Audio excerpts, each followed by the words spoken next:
the finishing touches are done. Wait, what? I'm already recording? Oh, God.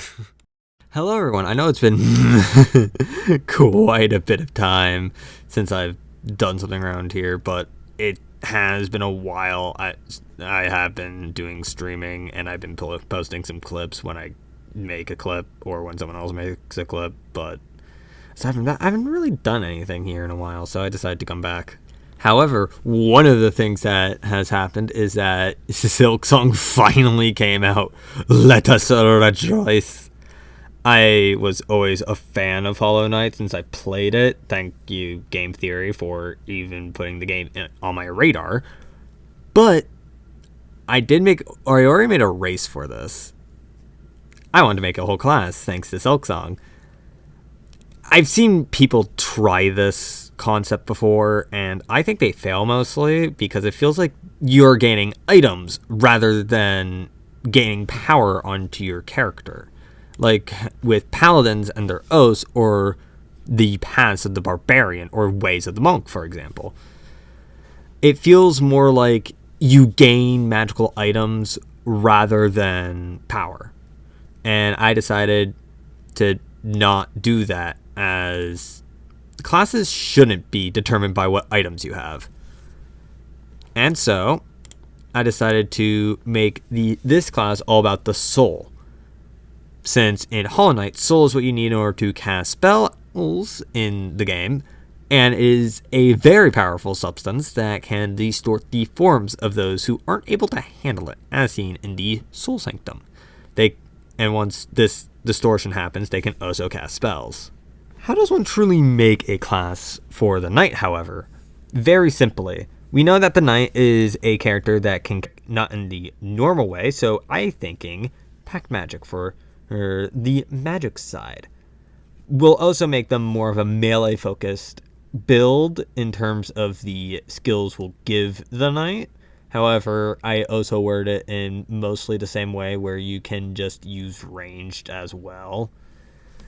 Very simply, this is going to be a very dumb way of turning a lot of the items in Hollow Knight into, well, your soul.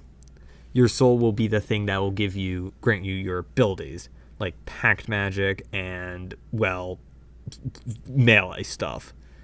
We'll see about the melee stuff, but in terms of what else we do, we also give them this class great movement thanks to the knight in game, getting things like Mantis Claw, Monarch Wings, and Crystal Dash. We can also do the nail arts and focus. However, focus doesn't really work in D&D, but it is the most important thing in the knight's kit, as you need to absorb the dreamers using focus and absorb the radiance with focus. So we're adding it to the class, even if I have to bend it quite a bit, let's be honest. So we do have a very odd class, but we'll see what we do at it. And I know how to look at it. Originally, I was going to write a small snippet of a story of a character with this class. However, I realized that I'd rather just introduce you all to the new class. So we have the new class, the Soul Knight. It is based around the power of your own soul to gain more power and spells. First off, hit dice. I made it a D8, and the reason why is because I want it to be more of a glass cannon, but I can't go lower than a D8 with it, because the only other class that has a D8 that is lower than a D8, is Wizard with a D6. And that is a bit too squishy for Frontlands Fighter. So I chose D8. It is also the same as Monks and Warlocks. As for primary abilities in 2024, and also abilities that I prefer you to use with this, we're doing Dexterity and Intelligence. I chose Dexterity because the knight is pretty damn slippery in terms of movement, as they love to dodge with Shade Cloak or just dash out of the way. And I chose Intelligence, not because the knight is particularly intelligent, but you need good intelligence, you need to be smart in order to use soul, which is how you use spells in D&D. One of my friends that I confounded in this suggested Constitution. However, that is also your HP, and I did not want to do that. I didn't want you to be bulky with spells, so we're not doing that. It also is because in the Soul Sanctum, a lot of Dreamnail dialogue talks about how much their mind hurts from soul, so gotta have a good mind for it. In terms of starting equipment, I have put in a generous mix of fighter and wizard and a little bit of sorcerer as well, and you'll see why I chose sorcerer in a little bit. In terms of proficiencies, I've decided to give no armor proficiencies, as the knight does not have armor other than its shell. Well, simple and martial weapons for weapon proficiencies, because you are, at the end of the day, a master fighter. You have no tools, because I don't know what tools the knight would even use. And for saving throws, dexterity and intelligence, for reasons I explained earlier. For skills, you get to choose 3 from the list there, and the reason why I chose that list is very surprisingly, these are all mostly things the knight does. I wanted to also include animal handling, but we only see the knight really handle the great stag, the old stag, so no, we're not doing that. In terms of features on this feature chart, it's pretty standard except for the blade points, but at the end of the day, you are a half caster. No cantrips for you, my friend.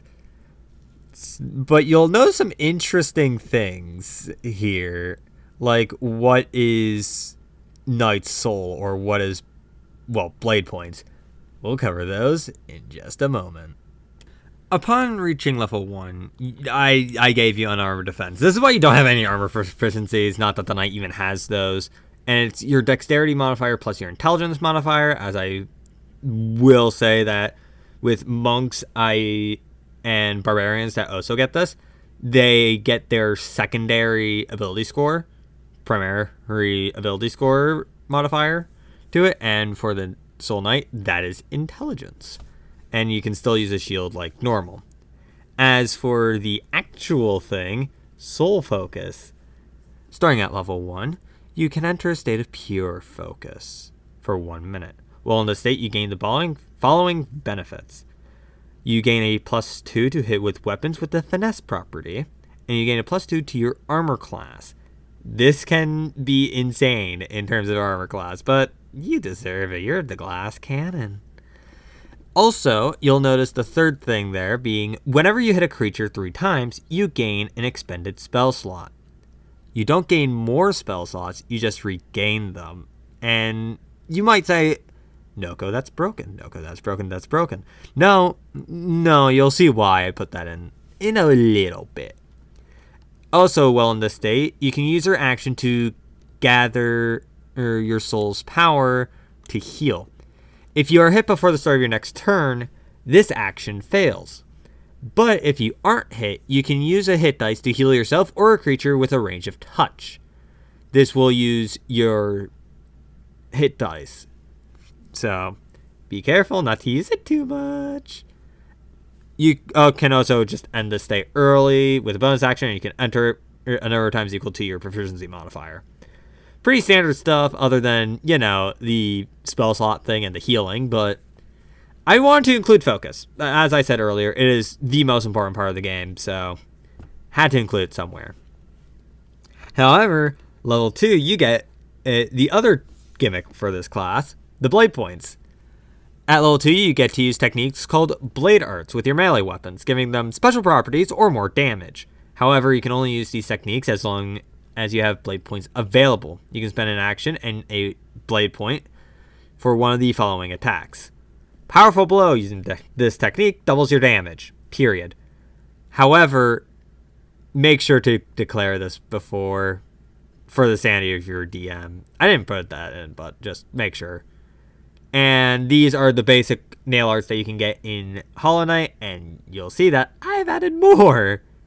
Hurricane Whirl, using this technique, makes you make one attack roll against all creatures within a 5-foot radius. So essentially, around you, dealing the base damage of the weapon to everyone. Very simply, simple, fine, whatever. And then you have the dash thrust. You move in a 15-foot line. Every creature in that line defends the same attack roll. And you just deal damage. You also regain all your blade points after a long rest. Also, you gain Pact Magic. This one's a bit different, though. This has the, wizard thing of you actually need to learn your spells. However, you don't have a spell book. Instead, you have what I call your soul heart, I believe. Which is essentially a library of spells, and it is a tiny object that weighs 1 pound and is the link to your soul. And only you or someone casting Detect Thoughts can even read the spells you know. And I chose these two, and I chose Detect Thoughts rather than, I believe it's True Sight for the actual wizard, because it's in your mind, it's in your soul. You'll always be thinking about them. And you also determine the appearance and materials of the object, such as a wooden shell or a deck of cards. I chose a wooden shell because it is a reference to Life Ender that Zote has, because his nails made of wood. I also chose a deck of cards as a reference to a different property. I was referencing Gambit, if you know who that is. Also with this, you only can use spells that are in the sorcerer spell list, as sorcerers gain their magic innately. Hell, one of the subclasses is called Draconic Soul. So, you have sorcerer spells. Also, one last thing. You don't get spell slots when taking a long rest. You can only get them via focus. And I chose this way because I didn't want focus to be broken. Also, in order to expand your soul heart, you need to essentially go to a creature that can be resurrected or reincarnated. I looked at those spells, and you can see that under expanding your soul heart. And you can just take a spell that they have once learned in their life. So you can do this to a Lich. I think you can do this to a Lich that is currently alive, which I find hilarious. Wait, no, you can't, because it's undead. Never mind. But you do need to spend an hour for your soul heart to take the knowledge of said soul, and you destroy the soul, making it unable, and therefore making the creature unable to be resurrected. Don't just do willy-nilly. If you see a dead king that was once a sorcerer king, don't steal a soul for the spells. Next up, you normally get your subclass, and you still do with this class. However, I would rather discuss those at the end of the video, near after we finish everything here, because then it's just not this, and this, and it might get confusing. Same with an ASI, or ability score improvement. You get those at the same levels as basically any other class, or you can just gain a feat. Truly, I'll be honest, does not really matter. Plus, you do get extra attack at level 5. Extra attack is simple and will become relevant later. Next up, though, is Knight's Grace. This is Mothwing Cloak, Shade Cloak, and Sharp Shadow, all in one, because you gain features at different levels for this. At first, you gain a +5 to your movement speed, but while you're in the focus state, you gain an extra 5 feet to your speed on top of that, and you can dash as a bonus action. This is a great tool for Get Off Me. I was considering doing Disengage, as most people use, dash to disengage from the enemy in Hollow Knight.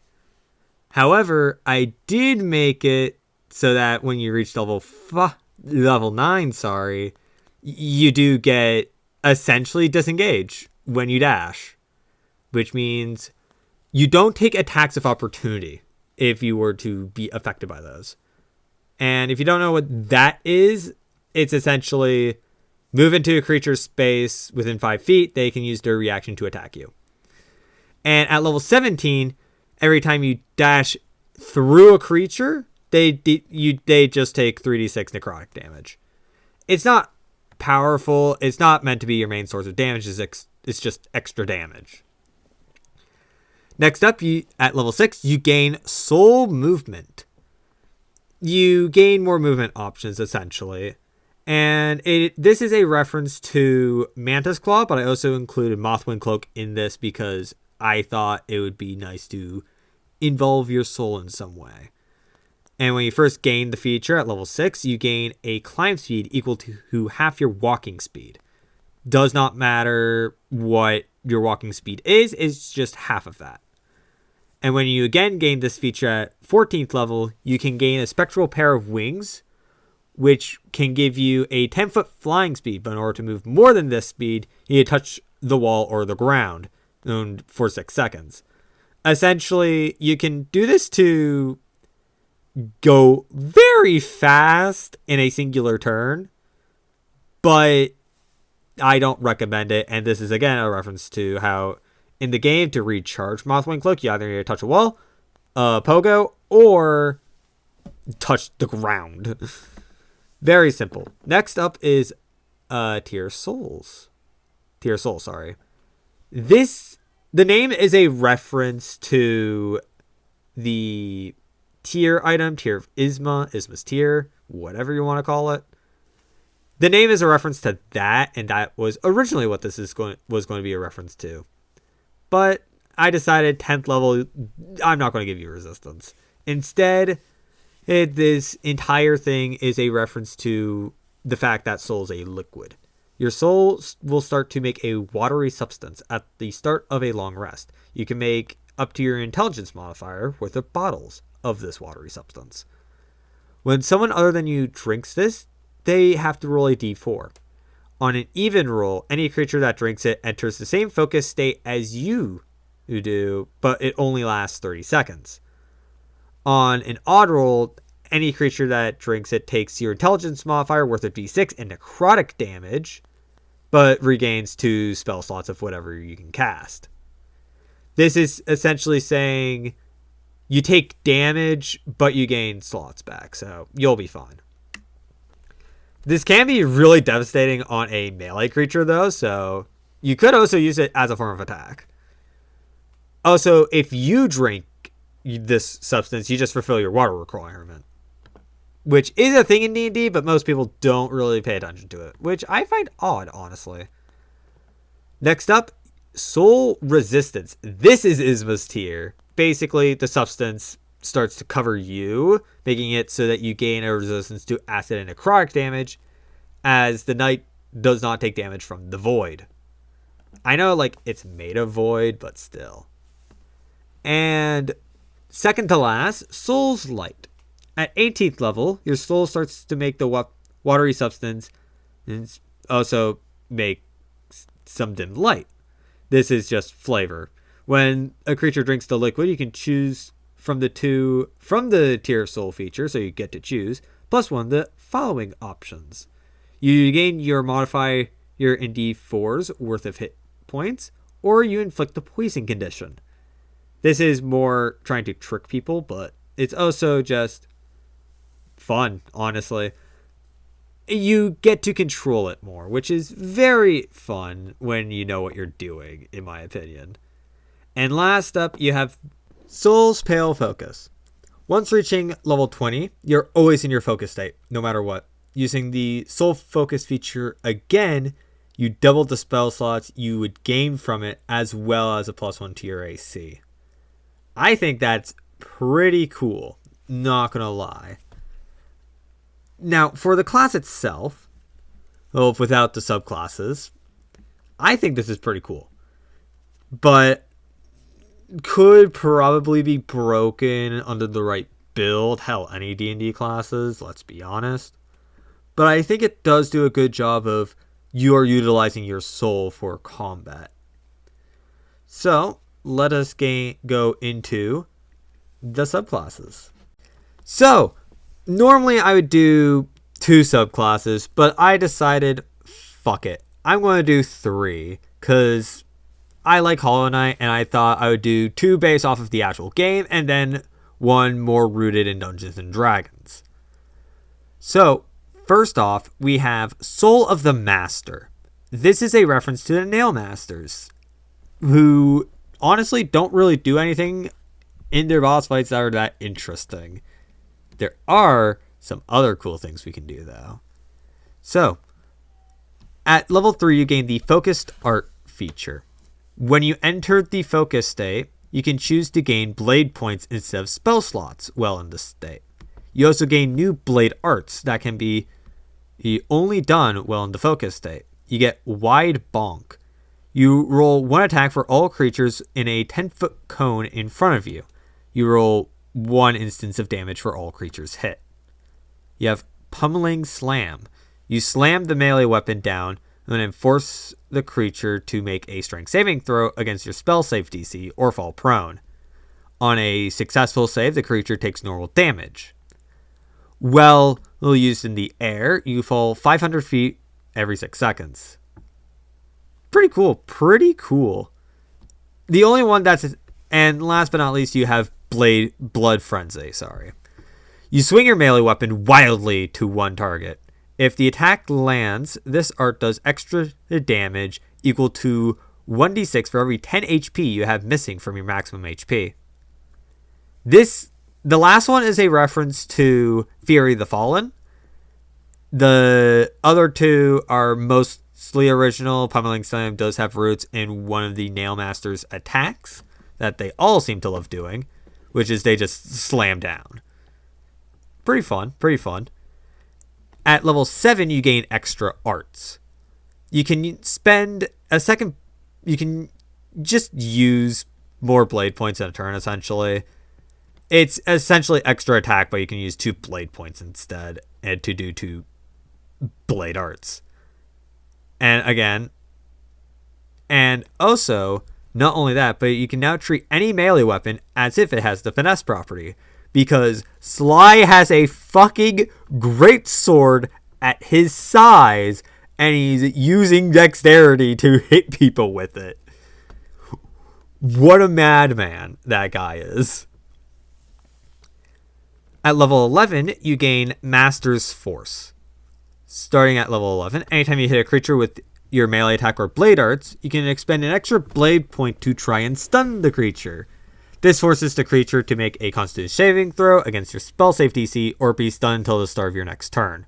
On a successful save, the creature's speed is halved until the start of your next turn. This is essentially Stunning Strike. But I thought, well, if I was hit with something that strong, I would probably not want to move. And last but not least, you gain Art Soul. Whenever you are in the soul focus state, you can use a blade point whenever you miss is to do a nail art against a creature that you missed or has missed you as a reaction. You can also roll the attack roll with advantage. This is saying, yo, I missed you? Too bad. Bonk. Or they missed you. Very simply. It is funny. It is funny to do. I should reword that, and I will in the final draft of this, but I think this is a pretty fun subclass for melee focus because, yeah, why not? The next subclass is Soul of the Shaman, a much more spell-focused one than Soul of the Master, but we'll see how this will go. Shaman's Beginning is your 3rd level feature, where you gain 3 cantrips from the Sorcerer spell list. And if those cantrips deal damage, they'll do extra damage equal to your intelligence modifier. This is just Shaman Stone, essentially. I want to do Shaman Stone very badly because it's one of my favorite charms in the game, and this is the only D&D equivalent way of doing it without making it broken. Next up is Soul's Power. Upon reaching level 7, while in the soul focus state, as long as you make an attack action, you can cast a spell with a casting time of an action as a bonus action. You also gain an extra spell slot a day. you gain more spell slots, and you gain in basically you can attack and then cast magic. Very rare. I think only Eldritch Knight has that. I thought it was interesting in how one does a more mixed build and references a very fun speedrun trick for Vengeful King, where you can hit and then immediately Vengeful Spirit and then hit VS to instantly kill him. It's awesome when you see it performed correctly. I can't do it. That's why you're not going to see footage of it. And next up is Thief of the Shaman. You gain the ability to gain spell slots like you would in Soul Focus state. Well, in Soul Focus state, you gain double the spell slots you would normally. This will stack with the level 20 ability, by the way. This is a reference to Soul Eater / Soul Catcher, two charms that make it so that whenever you hit a creature in Hollow Knight, you gain more soul. And last but not least, you have Pale Shaman. Once reaching level 15, your spellcasting becomes very potent, to the point that your soul is starting to burst out. Not only can you ignore spell resistances and immunities at the cost of also ignoring vulnerabilities, but the liquid your soul makes can hold spells that cast if the liquid touches anything, targeting creatures and objects that touch it. This is essentially, you have bombs now, which I find awesome. But also the fact that Void in the game does not have resistances or immunities. Unless you are made of Void. So this is just saying, yo, your spells can ignore resistances and immunities, but you also won't get the double damage from vulnerabilities. Very good if you're trying to make guesswork, or you're just wanting to kill that one thing. As, like, this would be very effective against a Tarrasque, for example, because they're, like, fucking immune to everything. Now, last but certainly not least is Soul of the Dragon. I chose a dragon-like one because it's a mix between martial and spellcasting, but also because this is the D&D one. This is just my pure brainchild with places in both Draconic Soul Sorcerer and Way of the Dragon Monk. So first off, you gain Draconic Touch. Upon reaching 3rd level, you can speak, read, and write Draconic. Additionally, you can spend a blade point to change a melee attack's damage to fire, cold, poison, lightning, or acid. You know, the dragon types. Wonderful! Next up, Draconic Roar. Well into Soul Focus state, at level 7 and above, you can use an action to give out a Draconic Roar that acts as a breath weapon. This weapon is always a 20-foot cone of one of the following damage types: fire, cold, poison, lightning, or acid. This breath weapon deals your Soul Knight level worth of d6, so at this point 7d6. Every creature in the range of this attack must also make a dexterity saving throw or take full damage. On a successful save, the creature only takes half damage, and you can use this roar a number of times equal to your proficiency modifier per long rest. I don't know, I thought it was funny to, have a dragon breath attack. Next up, at 11th level, you gain Dragon's Aura. Your soul starts to emit a 15-foot aura that makes whatever you choose make a wisdom saving throw. If the target fails the saving throw, they suffer either the frightened or charmed you choose before the target makes the save for the next minute. I thought it was funny. It's not that it's funny, it's that this is a reference to the fact that dragons have frightful presence or cheerful presence in terms of other types of dragons. And last but not least, at level 15, Draconic Wings. Your soul takes its full form. You gain Draconic Wings that give you fly speed of 30 feet. This will stack with the other one. You can also spend a blade point to be able to use your wings as a melee weapon. They count as finesse for you and deal your proficiency modifier in d6s, and is one of the following damage types: fire, cold, poison, lightning, or acid. I think this is a fun subclass. I don't think this is very powerful, but I think it's nice to have a lower powered one. And that's it. I honestly think this is a very fun class. I would love to DM this or run this as my own character. But remember to make sure everything works beforehand. And I will see you all next time, whether it be in a short or in a full-length video. Good night, everyone.